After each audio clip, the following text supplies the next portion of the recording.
Good afternoon, everyone, and welcome to AABC's Tab Talk webinar series. I'm Colleen McCain, Marketing and Member Engagement Manager with AABC, and I'll be your moderator for today's webinar. Thanks to all our members and non-members across the community for participating today, and a special thanks to Canamax for supporting this webinar. I have a few housekeeping notes before we get started. If you have questions for our speakers, please use the Q&A button in your Zoom window, not the chat, and we will feed those questions to our speakers at the conclusion of the presentation. You can submit questions at any time. You do not need to wait until the end of the presentation. If you have technical issues, please use the chat box to inform the panelists, and we will assist you. Regarding AIA Learning Unit, if you are an AABC certified CBE or TBT, please allow 7 days for your CEUs to be uploaded automatically to your portal. And finally, AABC is vendor neutral and does not endorse specific products. Representations made about the quality or efficacy of products or services offered by sponsors are theirs alone. Today's session topic is fundamentals of fume hood testing. Our experts joining us today are Llewellyn of Engineered Air Balance, Josh Green of Environmental Test and Balance, and Mike Morwin of Mechanical Testing. Llewellyn is an AABC Cleanroom Certification Engineer, CNBC Registered Certification Professional for Sterile Compounding Facilities, as well as a member of the AABC Fume Hood Committee. Jared has worked at Engineered Air Balance for 14 years doing test and balance, primarily in the healthcare, research, and higher education facilities. Josh Green is an AABC Certified Test and Balance Engineer, as well as a member of the AABC Fume Hood Committee. He's the Vice President of Operations and Senior Project Manager at Environmental Test and Balance Company. Josh has been with ET&B since 2001 and has 20 years of experience on a variety of HVAC and construction projects. Mike Morwin is an AABC Test and Balance Engineer and is also a member of the AABC Fume Hood Committee. Mike has worked at mechanical testing for 15 years, primarily in the field in both the test and balance and commissioning disciplines. I'll now be handing it over to Josh to get us started. Take it away.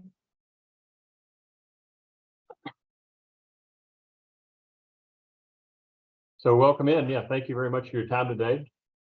And as mentioned by Colleen, thank you for the introduction. We've got a lot packed in for today, including topics covering our fume hood components, instrumentation. We've got some detailed outline procedures of a fume hood testing. And then also thanks to EAB's training lab, we've got in Houston, Texas, we've got a presentation or a video with a presentation that's going to include a complete test of a fume hood. And then at the conclusion of this CHIP webinar with Canamax as a new product that he's going to showcase, and he'll also be available for the question and answer session as well.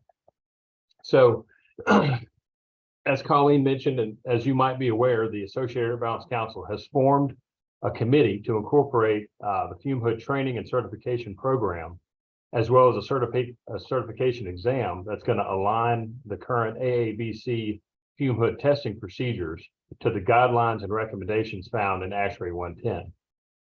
In addition to this, there will also be updates to the ANSI AABC national standards for total system balance.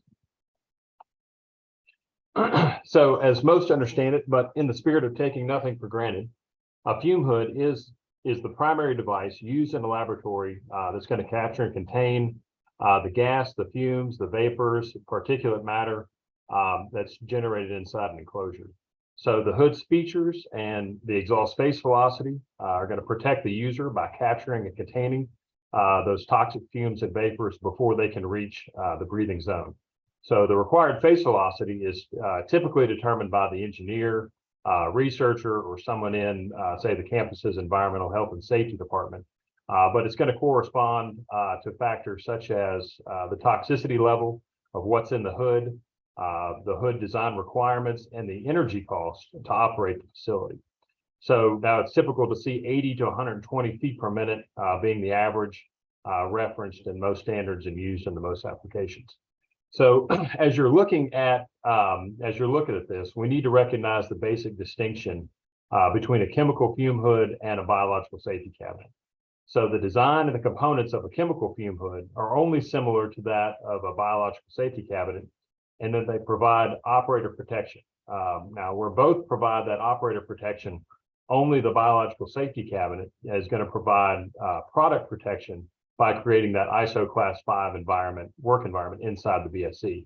Now, for today, our topic is going to be mainly on chemical fume hoods. So the body of a fume hood basically consists of the side, the back, the top enclosure. You've got the work surface, the front sash, exhaust baffles in the back, and an airflow monitoring alarm make up the basic components of a hood. The exhaust baffles are openings that are located in the back of the hood and usually can be adjusted and configured based on the chemical process that's taking place inside the hood. So for a chemical process that produces gases that are heavier than air, the openings on the bottom are going to provide the containment, and then the lighter than air processes are naturally going to rise to the top and be contained by the upper baffle sections. Another component that you might see on a constant volume hood is a bypass grill designed to allow airflow to bypass the sash while it's in the minimum position to maintain a relatively constant face velocity. And in most cases, fume hoods are going to be equipped with an airfoil sill, and that's going to correct the naturally occurring turbulence at the face of the hood, and also provide a place for electrical cords, and also allows the hood to operate more efficiently. So a standard benchtop fume hood is one of the most common types of hoods that you're going to see, and basically consists of a fume hood that's resting on top of a benchtop or on top of a storage cabinet, as shown here. So these hoods are generally found in sizes ranging from 3 foot to 12 foot, and are used for a variety of chemical containment procedures. Now, benchtop hoods are also in the same category of, say, like radioisotope hoods or perchloric acid hoods, except depending on the type of hood, they may have special liners for radioactive protection or washdown functions for decontamination. So your ductless fume hoods are recirculating type hoods, meaning that they recirculate air, the exhaust air within the room, and they're not connected to any type of exhaust system. These hoods are equipped with an internal blower and also with HEPA filters and/or specialized charcoal filters that are going to filter the air depending on the chemical and the process taking place inside the hood. Some of the advantages with this type hood are the portability, and also the lower installation cost, and the hood's feature component not requiring any ducted exhaust. So high performance hoods are known as energy efficient or low exhaust volume, low velocity hoods, as the airflow can be significantly reduced while safely operating the hood. Now, these hoods, they meet the definition of a high performance hood, including operating at 60 feet per minute face velocity in lieu of, say, 100 feet per minute, and can pass an ASHRAE 110 tracer gas test. We do need to acknowledge that due to the lower face velocity of, say, 60 feet per minute, excessive cross drafts can affect the containment of these hoods. So something to look out for. So when you're looking at walk-in hoods or floor-mounted hoods, as they're called, recognize that the name walk-in is for the setup of your large laboratory equipment that wouldn't necessarily fit into a smaller benchtop hood. A horizontal sash configuration is typically what you'll find, although some models are equipped with a vertical raising sash. During setup of equipment, multiple sections can be opened, but during use, typically you'll find only one section or maybe two sections partially open, or they'll all be closed. Now, similar to the high performance hoods, these are also more susceptible to face velocity variations and disturbances just due to the size of the opening and the opening configurations, but they're still going to operate on the same principles as, say, a benchtop fume hood. So the sash of a hood is made of tempered or laminated safety glass, and the panel is designed for shielding and allowing access of the hood by the operator or the user. So depending on the type of access that's needed, you've got different types of sashes that are available, including the horizontal, the vertical, and then you got a combination of both. They are, of course, designed to move freely, and typically the sash to open, or the amount of force required to open a sash, is about 1 pound per linear foot. So about a 5-foot hood is going to require 5 pounds of force to open the sash. And as we'll discuss later in the testing procedure, and then also in the video, the sash should be capable of opening on either side without binding and with one hand. And you'll also notice that sometimes these hoods are equipped with automatic sash positioning devices that are going to mechanically return the sash closed when the hood is not in use. So airflow supplying hoods are either going to be constant volume or they're going to be variable volume. And that is to stay on a constant volume hood, the exhaust rate or the airflow serving the hood is going to remain constant regardless of the sash position. So for these type hoods, be on the lookout for your sash stops that need to be properly positioned to limit the travel of the sash to maintain relatively constant or adequate face velocity. And these, as mentioned, these hoods are also equipped with a bypass grill to divert the airflow and the air volume away from the face of the hood while the sash is closed. And that's to limit the amount of face velocity that can get excessive while that sash is closed. And so one thing to think about that when the hood is at 6 inches, the face velocity should be no more than 3 times that of an open or working height. And as shown, limiting the face velocity is important as at minimum position, because those excessive velocities can cause some very significant air patterns and also some turbulence, which can interfere with the experiments that are occurring inside the hood. So variable volume hoods are what we find in research facilities and are part of a variable volume lab system. So the major benefit to these systems is the energy efficiency factor as compared to a constant volume system. Your components are going to include specialized air valves that are connected to the hoods and the air distribution devices, including the general exhaust registers, the snorkel vents, and the other local exhaust canopies. And as the system airflow, including the hood airflow, as it modulates during use, the remaining air valves that are in the hood are going to track to maintain a constant offset in the lab. Now, while this webinar it's fume hood specific, we do need to recognize that the tab firm during the initial balancing of the lab should be testing and documenting the tracking between the supply, the general exhaust, and the hood valves in each scenario to confirm that the specified tracking is being maintained. Another point to mention on variable volume hoods is the minimum flow. So Z9.5 specifies a minimum air change rate within the hood.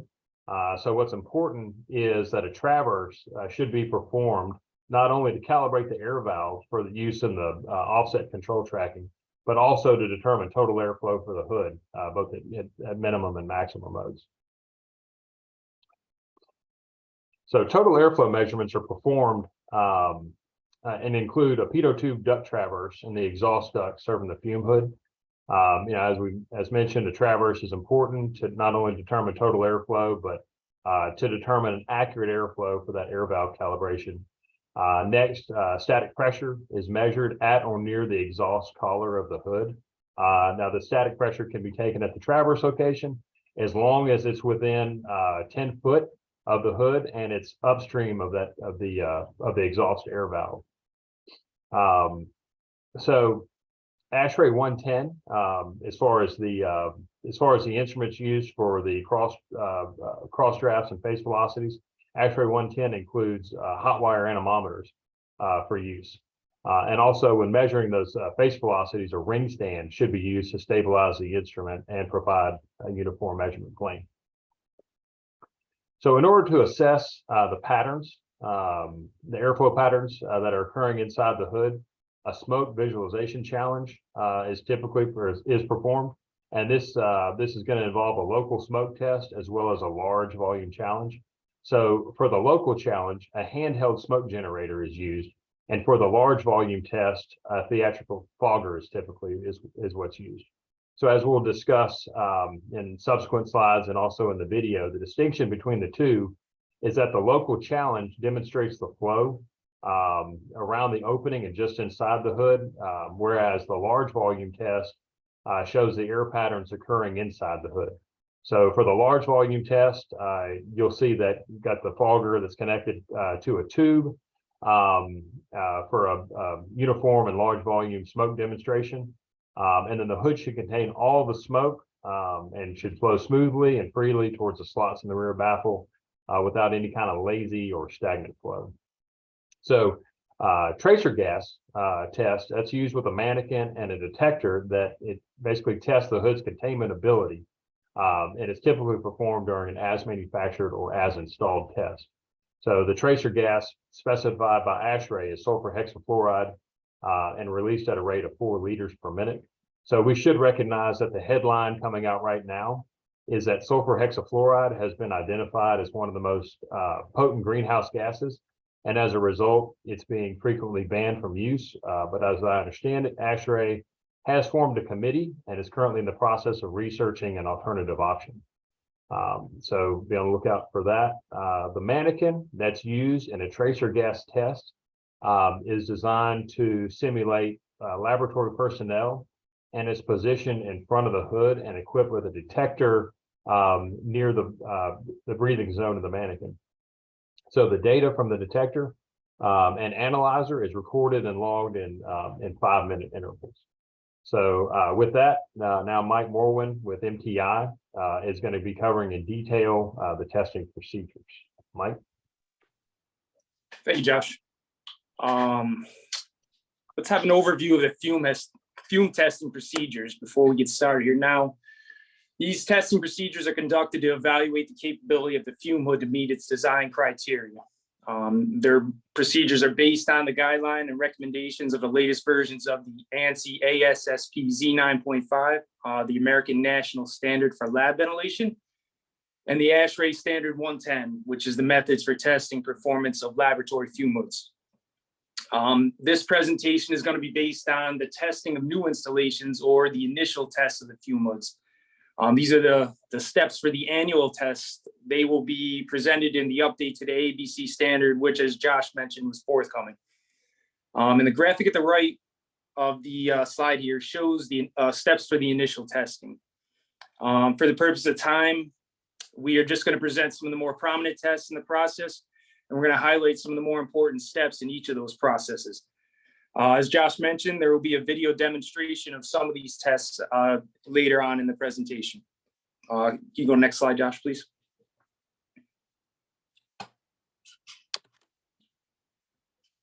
All right. And so the testing and the inspections are going to have to be performed by a certified ABC technician. Any fume hood that will fail should be properly labeled as such for the user in the lab environment to keep them safe. We don't want anybody using a hood that is allowing fumes out. If your hood is part of a VAV system, you should be provided a sequence of operations, which is going to basically lay out how that system is going to control and what you can expect to see happen. Having the HVAC system in normal conditions is needed because you want to have that lab running as it would typically run daily. You don't want any special conditions happening. You don't want any fans down or anything like that. You want to have the tab and commissioning completed ahead of the test. This is important because if your lab is not functioning as intended, the testing of the hood could provide false measurements. For example, if you had a supporting fan not able to meet its design or working at all, you're going to get readings which probably will not be the same once those are up and running. We are looking for all doors and openings.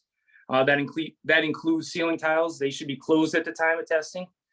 And the importance of this is because it will affect the pressure relationships that lab is designed for. Any openings in that lab, doors, tiles, even windows, they could reduce the pressure in the space and keep it from being negative to outside lab spaces. One of the initial items you're going to do is perform a lab space inspection. Now, this involves completing, documenting the dimensions of the lab, the number of fume hoods in the lab, any differentials across the doors in the space, and even taking temps in front of the fume hood, front of the hood sash. Technician should also sketch the lab, showing how the lab is laid out with furniture, supply outlets, cabinet doors, Anything that could possibly cause a cross draft should be documented as well. Next slide, please. One of the initial tests is going to be the visual inspection. Now, we are looking for improperly installed components such as leaks, cracks, damage. The side panels are a major piece here. They are usually, from my experience, you will find those left open once in a while, but you want to make sure those are sealed. You don't want any openings in that hood, anything that's going to allow fumes to possibly escape during the test. If the hood is installed on a ventilated cabinet, you want to make sure that cabinet is installed separately from that exhaust, and it exhausts has its own exhaust path. You want to inspect your sash. You want to make sure that is moving freely without binding, and it's uniform throughout its path of opening and closing. These items are going to be highlighted in the accompanying video as well. Next slide, Josh. All right, so you also want to make sure your lights operate on and off without issue. You want to make sure your airfoil is installed properly. This will ensure proper flow into the hood. Now, this is important because if that airfoil is not installed properly, you're not allowing air to be directed into the hood as designed. It could lead to issues and possibly fumes escaping. You want to make sure your hood collar is properly connected to the system ductwork. Any connection that isn't sealed or properly connected could be taking flow away from the face of the hood and lead to a failure of a hood. And you want to make sure your work surface is free from any issues. You don't want any leakage, cracks, damage on that work surface. Anywhere where leakage could occur, the fumes could possibly escape the hood. Next slide, please. The first test we're going to get to is called the cross draft velocity test. Now, this test is performed to measure the air currents in the room around the hood opening that are caused by external sources, also known as cross drafts. This test is performed because cross drafts can draw contaminants out of the hood with enough velocity, as you will see in a later demonstration. To perform this test, we're going to use a thermal anemometer, which is placed on a ring stand 18 inches in front of the hood. There are 9 test locations which we will use. There's a high, mid, and low position. And within each of those positions is a left, right, center reading. The meter is also placed in 3 different positions to read a horizontal, vertical, and perpendicular axis. We are going to record 20 samples at each location in 1-second intervals, and we're going to record the min, max, and average velocities. What we are looking for is an average velocity of less than 30 FPM, which is ideal for the standard hood. High performance hoods will differ as they use lower face velocity, so we'll have to have a lower reading there. Again, these items are highlighted in the accompanying video. Next slide, please. The hood face velocity test is the next step in the process. This test is performed to determine the face velocity entering the hood face at various positions of the sash. This is important because the velocity drawn into the hood is what allows for the protection of the user. If you have too little velocity, fumes could escape and be negatively affected by cross drafts. Too much velocity can create air patterns, turbulence within the hood, which will also allow fumes to escape. The tech is going to complete this test by creating a grid based on equal areas of the hood face. The equal area should be no greater than 1 square foot. You also want to make sure you're including your bypass area in the total area you're going to calculate. The type of hood you're performing the work on will determine how many face velocity tests are performed. Corresponding slides will follow. And the tech will average the readings at the center of each grid area over a period of 10 seconds with the thermal anemometer mounted on a ring stand. We want to calculate the average velocity and compare that to our design criteria. And typically 80 to 120 FPM is the acceptable range. 100 FPM is the most common, and a high performance hood could be as low as 60 FPM as they are used for mainly energy savings. Next slide, please. Now, this is a vertical sash hood. You're going to have 3 types of tests performed on this. You'll have the 100% height open test, the 80% height open test, and the 6-inch height open test. Next slide. For the horizontal sash hood, there are 3 different types of tests. You would have a maximum left position, where the left side would be the only position open, a maximum center panel position, and a maximum right panel position. Next slide, please. And for the combination hoods, you're going to have 6 tests performed. There would be all 3 vertical tests and all 3 horizontal tests. Next slide, Jeff. The next step in the process is our hood monitor and alarm test. And this test is performed to verify the integrity of the monitor and the alarms. Now, why is this important? An uncalibrated flow sensor could lead a user to believe they're working in safe conditions by providing false readings. And any alarms that do not sound or show up visually are also placing that user in an unsafe position. And it's important to remember the purpose of the hood is to keep the user in the lab safe and not put in any position where they could be affected by what's going on inside that hood. So to perform the test, the technician is going to place the hood sash at the designed height or configuration. Using the BAS, we're going to calibrate the monitor against the velocity being measured at 3 separate flows. We want to measure it at 10% below its min, 10% above its max, and at its design face velocity. Now, once those tests are performed for calibration, we are going to test the alarms by increasing and decreasing the flow with the BMS to velocities above and below the limits of acceptance. And what we are looking for here is we want to make sure that the test for the alarms allows the alarm to show up both visually and audibly, and that there is a generated alarm at the BAS system. Next slide, please. The VAV response and stability test. This test is used for systems with VAV controls that would modulate in response to a sash movement. This test is important because if the VAV is not properly controlling with the sash movement, the proper airflow into the hood is not being maintained and creating an unsafe condition for the user in the lab. The test is looking to verify the response time of the supporting VAV. We want to see the duration it takes to get back to 90% of the steady state by using 3 possible methods. You can use a pitot tube and a digital manometer to trend velocity at the center line of the exhaust duct. We can look at the slot velocity by using a probe mounted on a ring stand with a thermal anemometer at the bottom slot of the hood. And you can trend the differential pressure across the air valve with a digital manometer as well. The lower graphic on this slide also shows a laptop, which is used to facilitate these tests as well.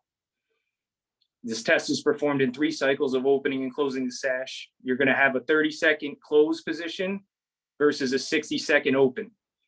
And each cycle is approximately 5 minutes in duration. Now, the graph at the upper right will show what happens when you perform this test. Initially, you're going to open that hood. You can see a dip in the airflow from the VAV. And as the VAV is able to build back to its steady state, you slowly see the flow rise to an area which is within 90% of that steady state. And then finally, it gets to a nice, almost straight line as a steady flow. Next slide, please. We have airflow visualization tests performed next. Now, these tests are to prove containment within that hood with the use of smoke. There are 2 forms of visual challenge, which is a low and high volume. The low volume challenge involves using a smoke stick or a handheld smoke gun to generate the smoke. You want to trace the perimeter of the hood opening, interior walls, and beneath the airfoil. And what we're looking for is we want to see a front to back path of airflow along that work surface. We're looking to see if there's any stagnant or lazy flow. In other words, flow or smoke that stays in place and is not being exhausted into the hood. We're looking for reverse flow, any type of smoke that is coming out of the hood, not being drawn into the hood. And you also look for a vortex, the area where the air becomes entrained toward the top of the hood. And a high volume challenge is typically performed with a theatrical smoke machine. This will release a high volume of smoke along the work surface, and we want to do that toward the top of the hood.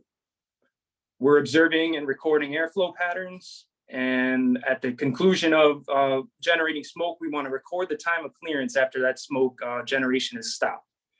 Now, for any instance we see smoke escaping from the hood, these tests will be to be stopped. There's no point in going any further if the smoke is shown coming out of the hood. Next slide, Josh.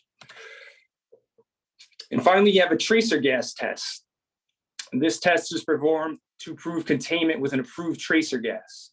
A 99% pure SF6 or sulfur hexafluoride is used. because this is typically not found in a lab environment or lab background, where it wouldn't be detected in error by the sensor that is used. Now, FS6 is a greenhouse gas, so this test is typically only requested by the client. It's not fully recommended, but it is part of the process here, so we are discussing it. Josh mentioned earlier, it's not a good greenhouse gas. The gas is introduced by an ejector system, which is placed on the work surface approximately 6 inches inside the hood from the sash at a rate of 4 liters per second. A mannequin simulating the user is placed in front of the hood at a specified distance and height based on the hood type and sash. This is also known as the breathing zone. The mannequin has a sensor in its face that will pick up any SF6 detected. This is typically 3 inches from the sash in the breathing zone at the center of the mannequin's lips. And the test is performed at an 80% open and 100% open sash position. After performing the initial mannequin test, you would do a perimeter scan. This is performed without the mannequin in place and at 2 different positions, 100% open and 100% closed positions. And you're measuring approximately 1 inch from the edge of the hood opening at a pace of about 3 inches per second to see if any tracer gas is picked up. The final test in this sequence would be the sash movement effect test. This involves proving containment within the sash when it's moved from an open or a closed position to an 80% open position. And this is in cycles of 30 seconds closed to 60 seconds open. You're going to want to perform this each cycle would be approximately 5 minutes. And you're taking the average concentration for the duration of the test. You're going to use a rolling average, which equates to the newest data is always going to replace the oldest. And next slide, please. And we have a video demonstration.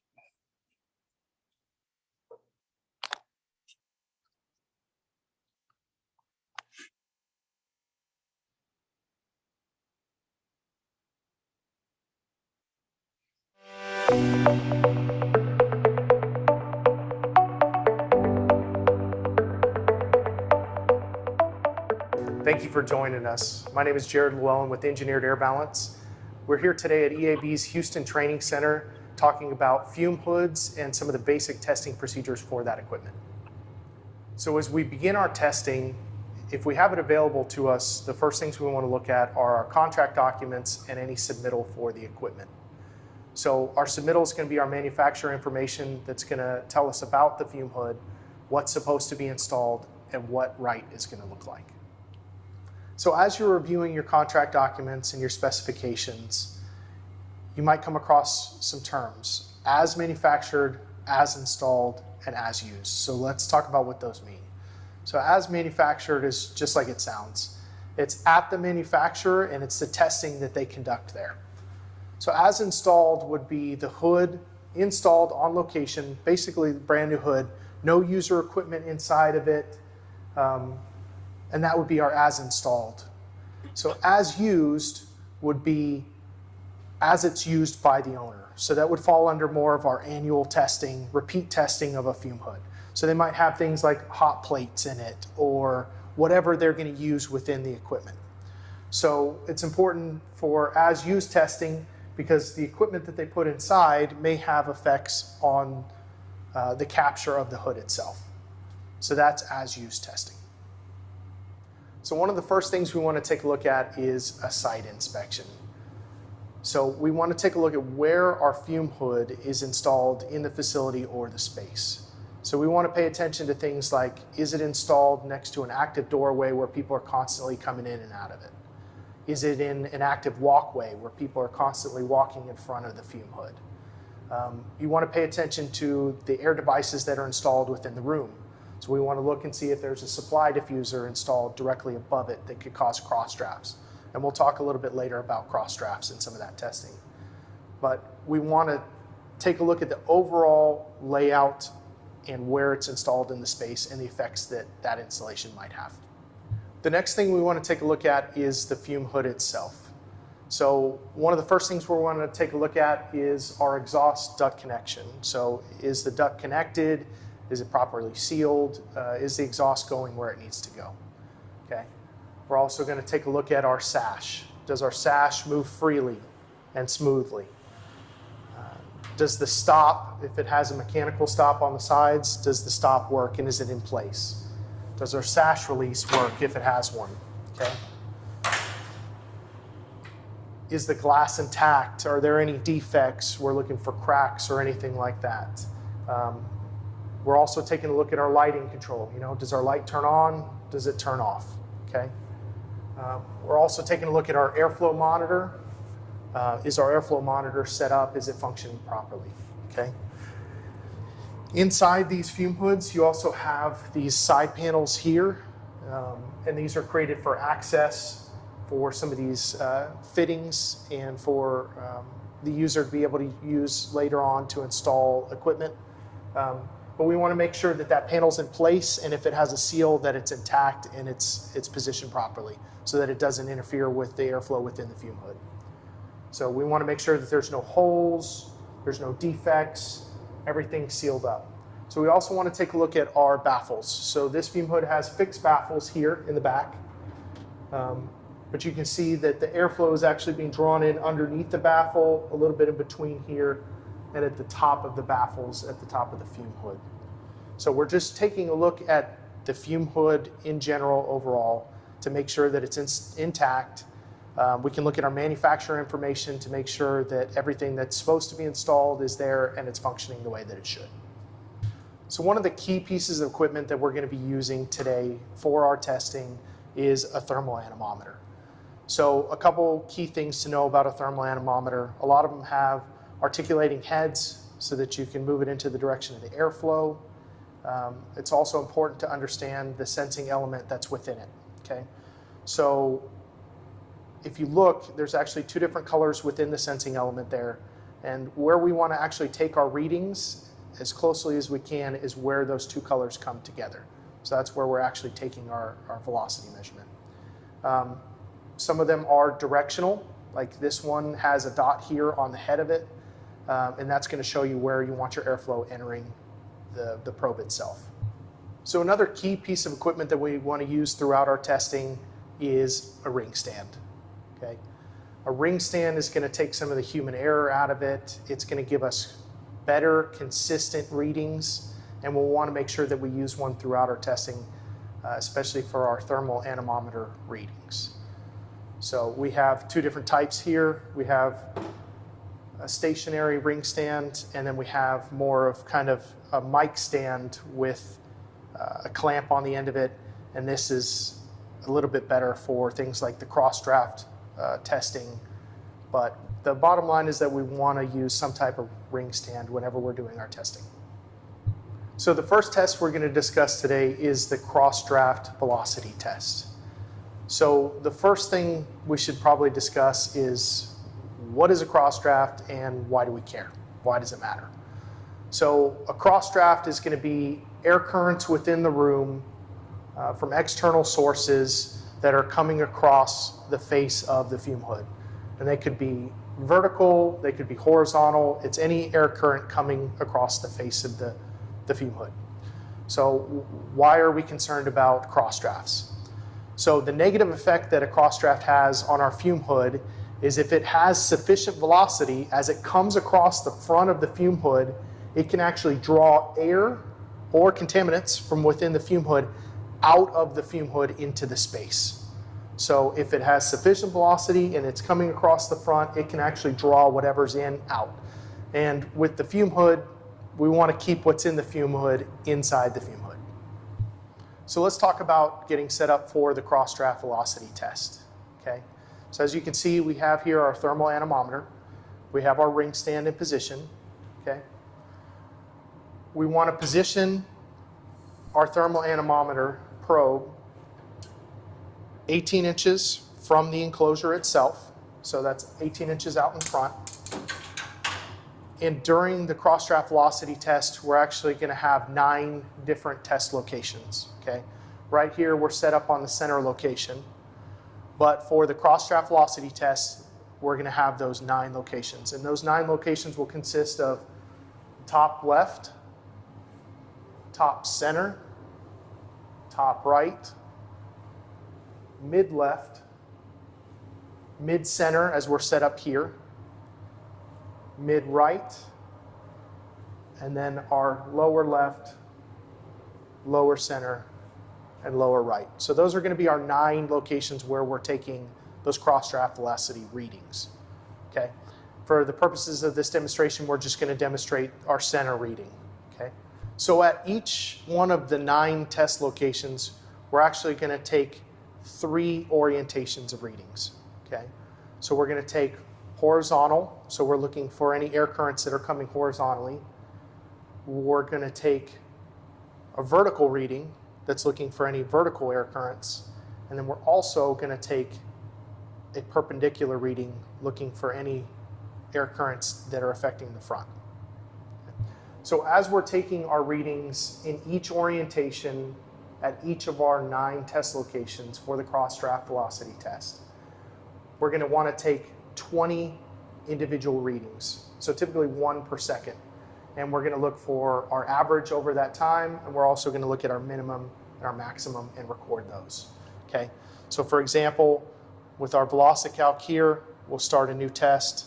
We'll stand off to the side so that we're not interfering with those currents. And we'll start taking our measurements. So I'll capture 20 samples.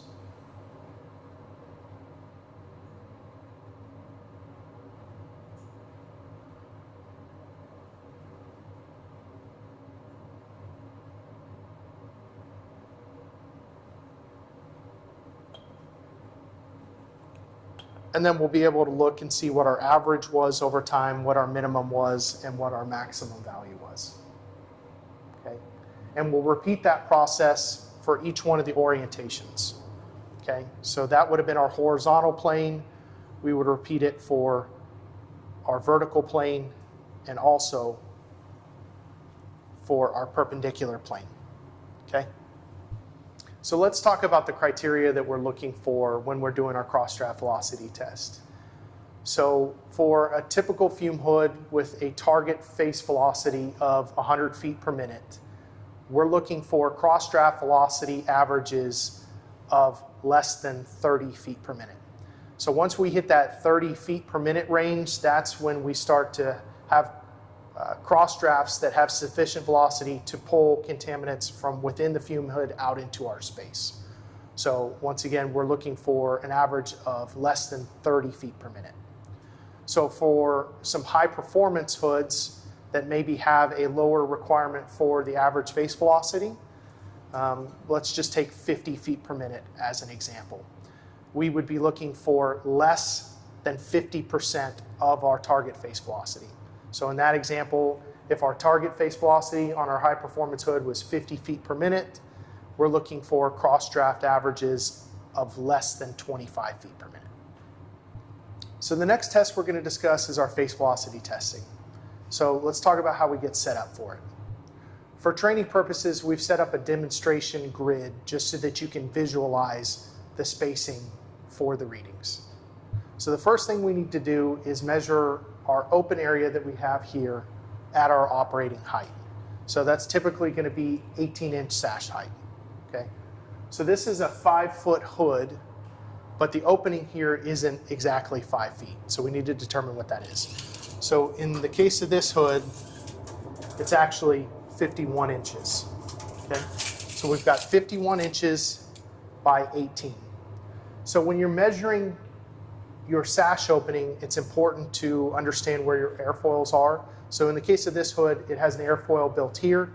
So our 18 inches is actually measured from the bottom of this airfoil to our work surface. Okay. A lot of hoods may have an airfoil down here with a gap, but you want to make sure that you're always taking that measurement from the work surface all the way up to the bottom of your sash. Okay. So we've got our 51 by 18.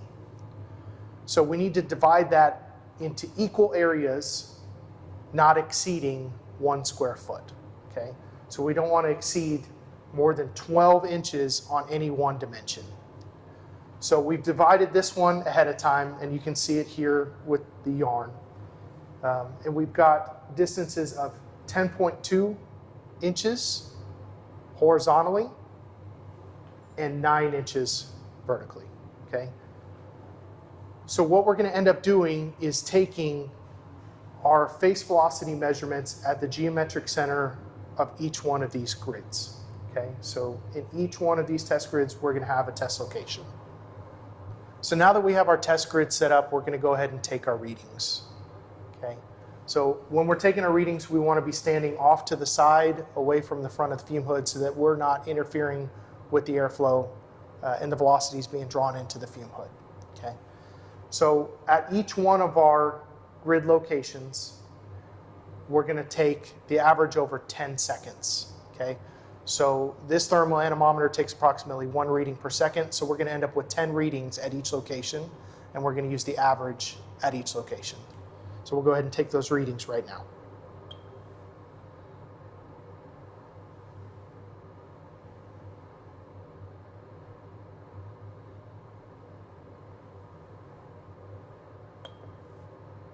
Okay, and you can see we have our calculated average, we have our minimum value, and we have our maximum value for each location.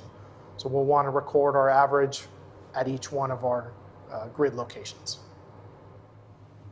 So let's talk a little bit about our phase velocity criteria.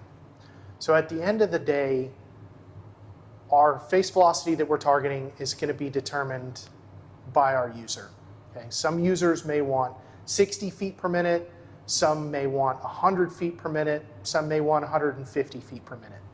But the general range that we're typically looking for is somewhere between 80 and 120 feet per minute, with the most typical being 100 feet per minute.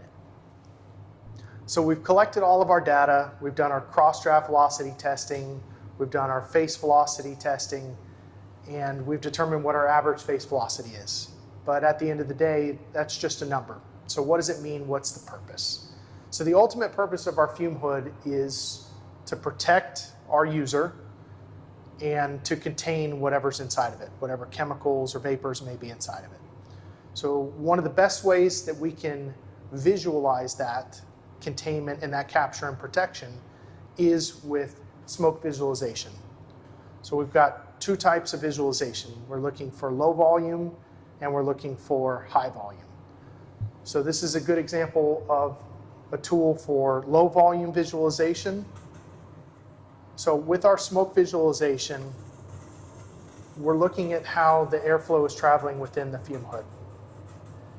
We're tracing the opening, and we're looking for smooth flow to the back across our work surface. We're tracing along the edges, along our sash,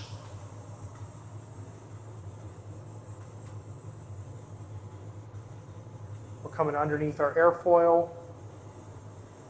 And again, we're looking for that smooth directional airflow headed to the back of the fume hood with good containment and capture. So what are we looking for when we're doing it?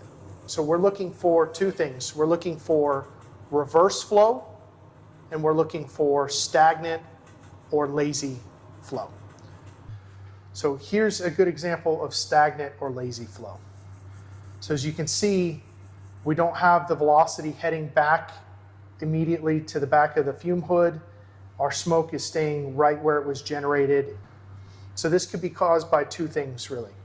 Low velocity within our hood, or maybe a piece of equipment that the user has installed inside of it. So as you can see, this is flush all the way down to the work surface. So you may need to have them lift the piece of equipment, put some legs underneath it, add some clearance in order to allow that airflow to pass underneath it. So that's, again, a good example of stagnant or lazy flow where it's just staying in one place. So now let's look at reverse flow. So again, reverse flow is flow that's coming outside. So anything we see escaping is going to be our reverse flow. So you see it's not being drawn into the hood, it's coming back out and it's escaping the capture of the fume hood. So that's our reverse flow. Anything that's coming from within, back out. So we demonstrated the low volume smoke visualization, which gave us a little bit more precise control. So now let's talk about the large volume smoke visualization. So a good example of a device to be used for this would be like a theatrical fog generator. you typically want to find one that has an adjustable output so that you can control the volume of smoke visualization medium that you're creating. So the EPA recommends between 7 and 10 milliliters per minute of fluid consumption. So that adjustable output allows you to be within that threshold. So with the large smoke visualization, you want to be careful because the volume of it can actually give you false indications. So that's why you want to try and control and not have too much. But as you can see, it's still showing us our good directional flow. And we're going to do the same thing. We're going to trace along our sash, along the sidewalls, across the bottom.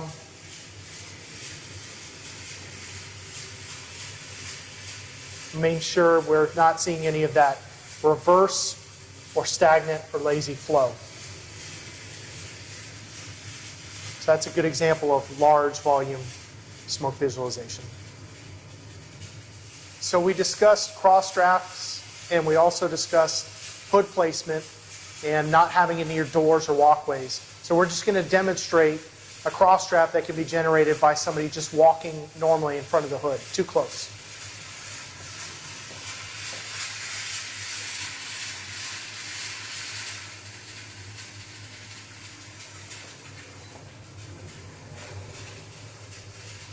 So you can see, just by walking in front of the fume hood, it's enough to pull some of that fume out of it. Thank you for joining us today for our demonstration of some of the basic fume hood testing procedures. We hope you found it informative.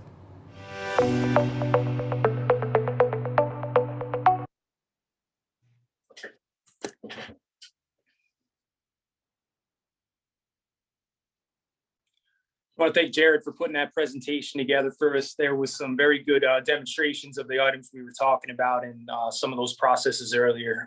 For instance, the cross draft, that last piece showed how a cross draft is drawn out of a hood better than we could speak to it.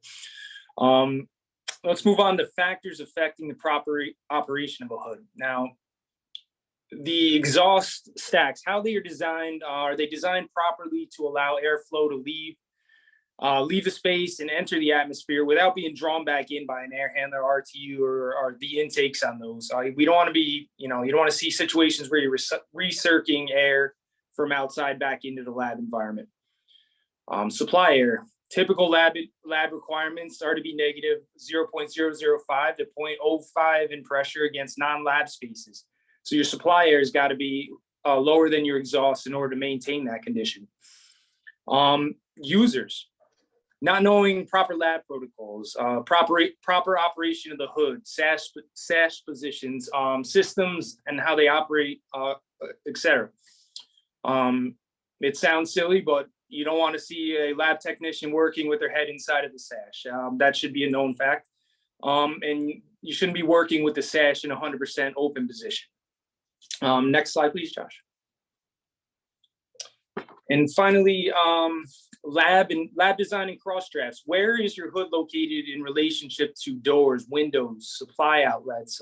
These could cause cross drafts, which would affect containment. I've seen refrigerators in proximity to the hood.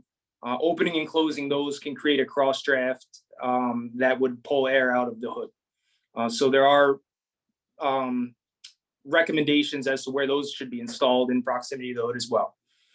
And I'm going to focus on the users again, not acknowledging hood alarms, silencing those alarms and just using the hood as it is. Total misuse of the hood. I've seen horror stories where the user is exhausting lab garbage out of the rear slot of the hood. And as shown in the photo above, overloading the hood, which is going to prevent proper exhaust airflow. Now we're going to turn it over to Chip Albright, who's got a message from Kinemax.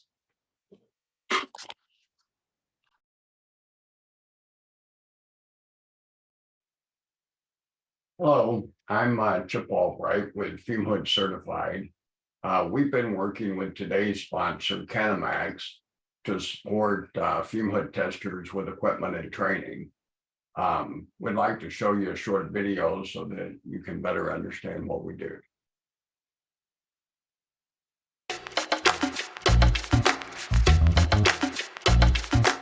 A large percentage of installed fume hoods are not performing safely. The root cause is that most people don't fully understand fume hood performance. Many see the fume hood as a standalone device when it's actually part of a much more complex system. As Chip Albright stated in his book, you have to look at the fume hood from a more holistic point of view. There are three factors that influence a hood's performance. One is the hood itself. Then we have the laboratory ventilation system, which heavily impacts the room conditions. And finally, we have the user and their work practices. All three of these have to work together for the fume hood to provide the intended safety. But what exactly is safe fume hood performance? The fume hood is actually an exposure control device that's supposed to protect the lab occupants from exposure to hazardous chemicals. So when you have your fume hood tested, you're testing its ability to contain fumes. And when your fume hood has a loss of containment, it puts the user and the laboratory at risk of exposure to harmful chemicals. There's a huge misconception that face velocity is an indication of containment, but there is no direct correlation between face velocity and containment. In fact, the majority of hoods that fail containment testing have an acceptable face velocity. The main testing protocol in the US is ASHRAE 110, although few hoods are tested with the full protocol. ASHRAE 110 has three major components: face velocity profile, which is very different than average face velocity. Then there's smoke visualization, both local and large volume. And finally, SF6 containment testing. Canamax has been a leader in providing fume hood test equipment for years, and we are proud to be able to partner with them to bring you a wide selection of modern and cutting-edge tools for fume hood testing. Now stay with me because here's the good part. Let's take a look at a few pieces of equipment that you can now purchase with Canamax. The Q200 is the only SF6 leak detector that meets the specification and is still in production. If you need Q200 sales or training, we can certainly help. Our mannequin comes on a mobile platform, is lightweight, and comes prepped to fit your Q200. Our SF6 ejector is the only digitally calibrated unit on the market to ensure that your release rate is exactly 4.0 liters per minute. Hazer Pro.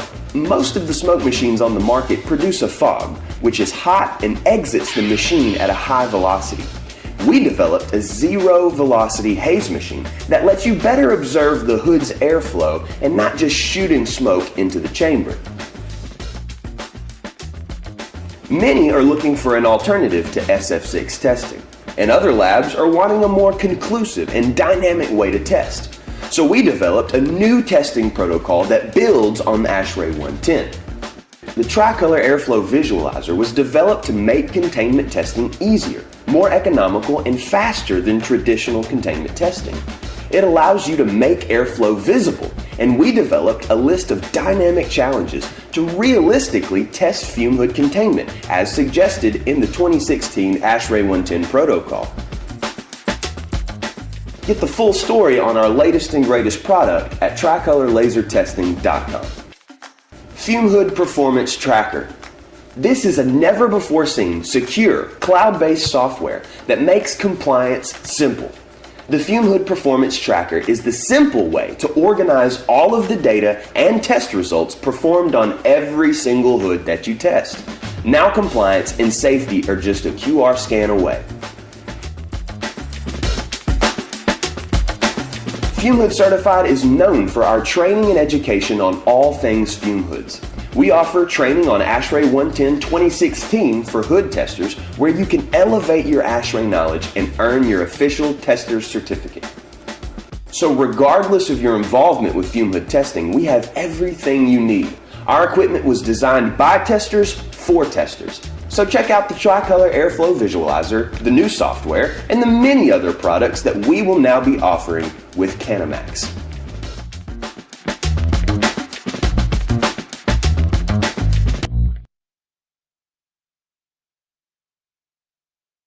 And then now I'd like to show you a short video that focuses on tricolor. Have you ever seen fume hood loss of containment? With Tricolor Fume Hood Visualizer, now you can. Tricolor is the new way to test your hoods. It uses haze and laser technology to make air visible. The red smoke allows you to observe airflow behavior behind the sash. And when smoke passes the sash into a user's breathing zone, you'll see that loss of containment light up in green. It's new, it's simple, it's visual. To learn everything you need to know, visit tricolorlasertesting.com.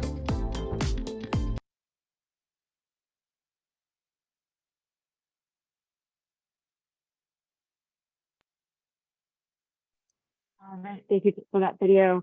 So we are right at about 3 p.m. So we are just going to wrap up. We only had one question come in through Q&A, and Josh was able to answer the question for that participant. So we'll just go ahead and wrap up for today. So I'd like to thank Max again for supporting this webinar, as well as our presenters, Jared, Josh, and Mike, for lending us their time today.